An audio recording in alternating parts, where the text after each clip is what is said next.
Hey guys, welcome back to this Mr. YouTube channel. We are going to start tearing down the short block. We're putting this 3.6 VR6 in our drag car. You guys should have saw that I got the head ready to go, did the direct injection deletes. I don't really have a good story on this engine. I bought it from a guy who said it needed timing chains. They were destroyed, but the coolant also looks like that. So I'm not sure what I'll find in here. As long as the rod bearings are good, we should be fine. If the rod bearings are junk, then we got to find a new motor. The cylinder head was perfect, so I have good expectations, but you never know. The first thing was I just pulled out the water pump. That came out really easy. These aren't like the other VRs, whereas these have they're kind of like pan head conical triple square bolts. Got those out and they fell right out, which was kind of unusual. But remember, everything on the front of the motor we don't really have to touch. I do have to pull off the crossover pipe. I'll do that later. It's not a big deal right now. But the big thing is to get this timing cover off. It's just a ton of 10s. Down here, these used to be Allen heads on older cars, but now they're triple squares. So that's also the same for all the oil pan bolts. I don't know how familiar you guys are with these motors, but with the 12 valve, they have an actual gasket in between the oil pan and the timing cover. So like when you do timing chains, you don't have to pull the oil pan. But on these motors, you have to pull the oil pan to do timing chains. There's just no way to get this cover back on with a seal in it. It's just impossible. So you have to pull this anyway. And I'm gonna find all the broken pieces of plastic anyway. If there's ever broken chain parts in your system, you have to pull the oil pan, because guarantee you all the plastic is down here and metal if it got that bad. I'll zip all this stuff off and show you guys what I find.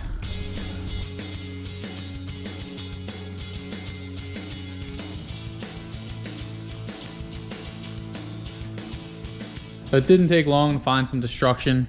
Basically, everything in here is pretty savable, salvageable, except for this intermediate shaft gear, which is no big deal. You can get these still. This one is usually what goes bad, and this bolt usually backs out, but in my case, we're all good on that. This is what happens when all your chain guides break. So first, your chain starts riding on this pin, which you can see there's still plenty of meat left, so I'm saving that, not buying that. But here's the big issue, is all this intermediate shaft, and you can see this stuff exploded. So this timing chain was just going all over the place. But you can see the chain was going crazy, and it was just eating into the timing cover. So those chains right there are what we're eating, and this was probably making a horrible noise. It's always nice to actually find an issue when you're taking these engines apart. If I wouldn't have found anything, I'd be really surprised and scared to use the block, because when I did drain the oil originally, this is a different filter housing. I have a video on the filter housing for this to fit an O2A if you're interested, but the original oil filter housing had metal in it, and that's what I was thinking. Oh man, I really hope the rod bearings are good. That's a good sign, because that's a ton of aluminum, so it had to go somewhere. It went into the oil filter, and this gear is cooked, so that's a ton of metal. Went into the oil filter. This right here is missing. You know, this is dug in. That's a lot of metal that went into the oil filter. So I'm actually a lot happier right now. So I'm just gonna continue on. I'm gonna pull the oil pan off, and I'm sure there's gonna be more carnage of plastic parts. And I'm just kind of picking them out now and throwing them away. I don't really remember how many miles this had, but it had a decent amount.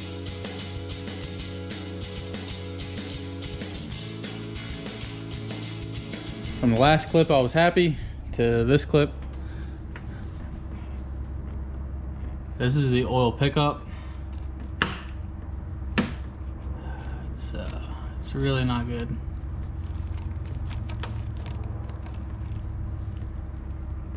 I am going to keep tearing into it and hope that the bearings are good, but I have to pull every single bearing now. It's unfortunate.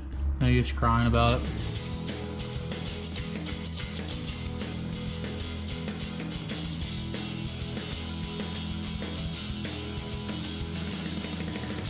Alright, so what I was doing, guys, was just pulling rod bearings, seeing how they looked. The middle ones were perfect. I've rotated it around.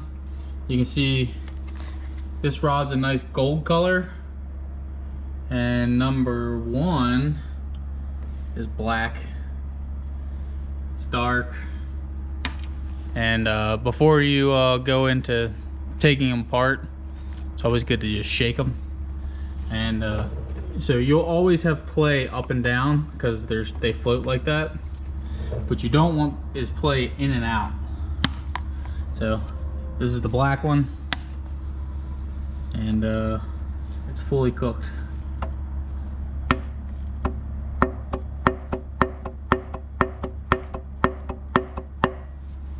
So need a new block, but for shits and giggles, let's take this off and see how bad it is.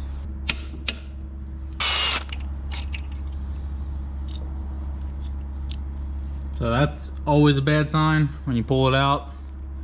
Look at the cap. This is the cap, this is not the bearing. So you can see how much heat got transferred into the cap.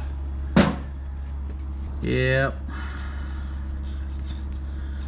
That's a spun one right there. That's rough.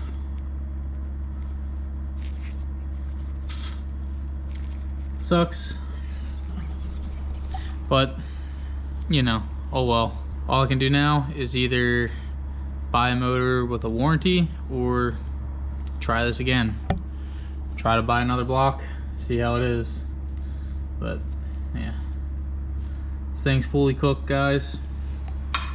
Yeah, hopefully this isn't gonna slow us down.